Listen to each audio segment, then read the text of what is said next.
It's been over 3 months since Bitcoin last surpassed six figures. The price had stagnated, volatility decreased, and market sentiment seemed to drift sideways. Many began to question whether the bull market had come to an end, but that narrative changed today as Bitcoin surged back above 100K, liquidating shorts and leaving bears stunned. The 2025 bull run is back, and it's stronger than ever. This latest surge follows yet another announcement from the Bitcoin treasury space. This time, it's Strive Asset Management, which unveiled a groundbreaking plan that could rewrite the entire Bitcoin treasury playbook. But before diving into that, let's take a step back, because this breakout didn't occur in isolation. Supply is tightening, corporate demand is growing, and ETFs continue to absorb more Bitcoin.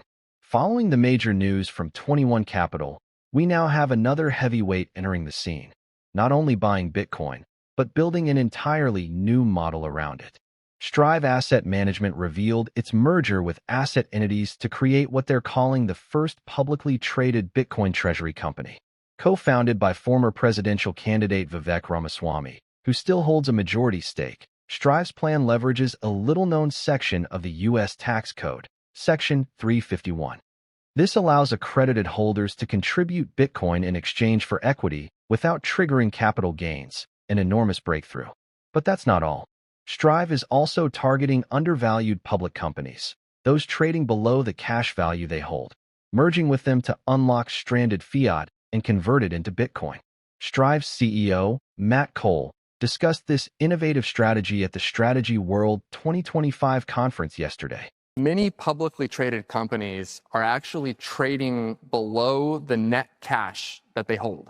So even after you take out the liabilities of these companies, the net cash, the companies are valued at less than the net cash.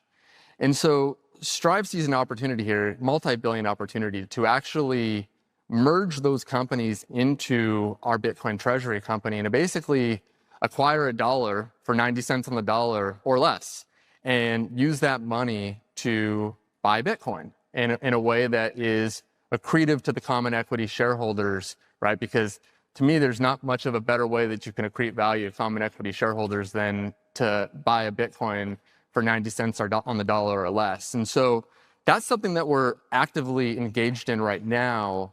Our hope is that we can announce something before the close of our transaction or shortly thereafter, but I think it's a very innovative, repeatable strategy that is a multi-billion-dollar type of opportunity that we're bringing to the table. And again, it's leaning into the finance experience for us as a financial services company. This is the essence of capital reformation. Strive isn't waiting for permission or hoping for policy changes. They're stepping out of the game entirely, transforming outdated inefficiencies into Bitcoin.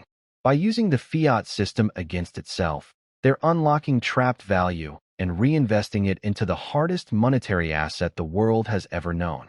What's truly remarkable is that, for the first time in Bitcoin's history, we're seeing financial strategies that might actually outperform Bitcoin in Bitcoin terms. That shouldn't even be possible. But when engineers like Michael Saylor integrate AI deep learning, tax law, and fixed income overlays to create Bitcoin-native security structures, we're not just witnessing treasury adoption. We're watching the next phase of financial architecture unfold in real time. Strategy World just wrapped up its most successful year to date. Packed rooms, standing ovations, and a diverse crowd of investors, executives, allocators, and engineers, all eager to understand what it means to operate with Bitcoin as the base layer of a balance sheet. Yet, outside of those rooms, much of traditional finance still hasn't caught up. Let's tune in to Kevin O'Leary during a recent debate and pay close attention to the way he frames the conversation. Michael Saylor is talking his book, all right? The guy sells stock and pref shares and debt and then buys Bitcoin with it. The stock trades at twice the value of the inherent Bitcoin. That smells like something that ain't going to work long term. Just saying. I like the guy, but it has nothing to do with the strategic reserve of Bitcoin, which will never happen because we'll never get buy-off. This is where the divide lies. O'Leary is still waiting for government approval, while Saylor is busy building a system that doesn't rely on it. The gap between those who understand what's coming and those who don't is only growing. Because, as Saylor often points out, real Bitcoin insight is reserved for those who need to know. Did you know that during times of economic upheaval, technologies that bypass traditional systems, like Bitcoin, often see a surge in adoption. Adopt Bitcoin. That's my pitch to Microsoft. But what I would say is I didn't do all this work just for Microsoft. I did this work because everything I just showed you would be applicable to every other company on earth. Doesn't matter how big or small you are. It's the same exact message to 400 million companies. But for those of you who have followed me, you know there are 21 rules of Bitcoin. And I'm going to note rule number 11. Bitcoin insight is restricted to those with a need to know. You have to need to know this. So when this came up to a vote, 99% of all the shareholders of Microsoft voted against a proposal to invest or to study the feasibility of doing this. 99%. This is what I mean by consensus.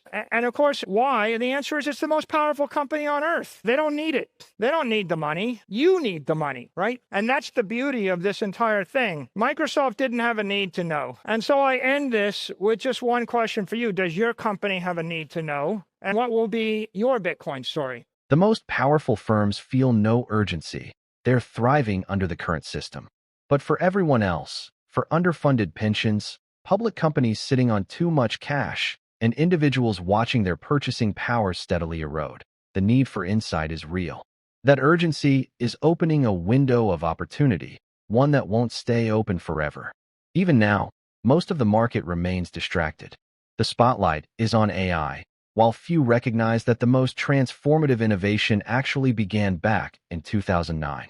So let's return to Saylor's keynote at Strategy World one more time. Everybody in the world talks about AI. If you walk down the street and you ask 100 people, do you think AI is a good idea? Most of them will say yes. Every CEO's got an AI plan. Every investor wants to know your AI strategy. And it's sexy and it's fun and it's critical, but it's not the solution to the problem. AI is not the solution. Why? First of all, because everybody agrees that you should use it. It's a consensus idea. Everybody agrees you should use AI to cut your costs, improve your products, and grow your business. That just means 400 million businesses are all agreeing to use the same technology to do the same thing at the same time. Where's your edge? Here's what's going to happen with AI. The rich are going to get richer. The famous are going to get more famous. The powerful will get more powerful, right? This is going to be a big benefit to Microsoft and to Apple and to Google. If you've got a famous brand, if you've got a distribution channel, you're the beneficiary. Those with money and power. So consensus thinking, it won't elevate the average company. AI, it's not that it's a bad idea, it's a good idea. AI is a necessary condition for success. You won't stay in business a decade from now if you haven't embraced it, there's no doubt. It's a necessary condition. It's just not sufficient. You have to embrace it, but it's not going to save you. Bitcoin is the solution to the problem. And why? Because very few people agree. Because most people don't think it's the solution to the problem. Few agree that you should use Bitcoin to capitalize your business. Now, you don't have to take my word for it. You can literally go out on the street. You can ask 100 wealthy, well-educated people. Go ask any business school professor. The majority will say, it sounds risky, not a good idea, increases the risk. You go ask the same people, should I use AI in my startup? They're like, absolutely. Okay. The consensus technology is digital intelligence. The paradigm shifting technology is digital capital. Digital capital will save your company because everybody else doesn't understand it, because the mainstream has not yet embraced it. You get to be first. Or in the words of Peter Thiel, and this is probably the most important quote I'm going to put on the screen today, courage is in much shorter supply than genius. I can show you geniuses. There's 8 billion people on the planet. You can find 8,000 people that are the smartest one in a million. You can't find 8,000 courageous businesses to do what I've described. You might think that you've got an IQ 200. You know what people with IQ 200 do in this world? They come up with 100 reasons to not buy Bitcoin. They can write books, everything that can go wrong. I can hypothetically imagine that this might be a problem 10 years down the road in that circumstance, and so that's why I will not do it. People lacking courage apply their brilliance to apologize for why they're not going to take the risk. And so this is not about being smart. This is actually about having some courage. AI is a widely accepted concept. Every company has a strategy, and everyone agrees it's valuable. But Bitcoin is still contrarian, still uncomfortable for many. And that's exactly why it remains asymmetric. The real advantage right now isn't in the tools, it's in the money. Money is the foundation of human cooperation. And if you get that wrong, nothing else will work. We're not just witnessing Bitcoin's adoption. We're seeing a corporate arms race to create the most efficient capital structures for acquiring and holding it. Yes, we might be entering a moment where Bitcoin's natural compounding is being amplified by the very companies that hold it. Some final thoughts. Bitcoin has just surpassed $100,000. But this isn't just a breakout, it's a signal. A signal that financial innovation is aligning with Bitcoin, not working against it. Corporate adoption is accelerating, not because it's trendy, but because it's necessary. The smartest, boldest capital allocators on Earth are no longer asking whether Bitcoin belongs in the system. They're building entirely new systems around it. So, if you're watching this, you're not late. You're part of the small minority who sees it early and has the courage to act on it. We're only beginning to understand what happens when monetary physics meets capital strategy. $100,000 isn't the peak. It's just the next launch pad. So, the real question is, are you building with outdated assumptions or preparing for a world where Bitcoin is the benchmark? I'd love to hear your thoughts on this. Drop a comment below, like this video, share it with a friend, and subscribe to the channel. Thanks for watching.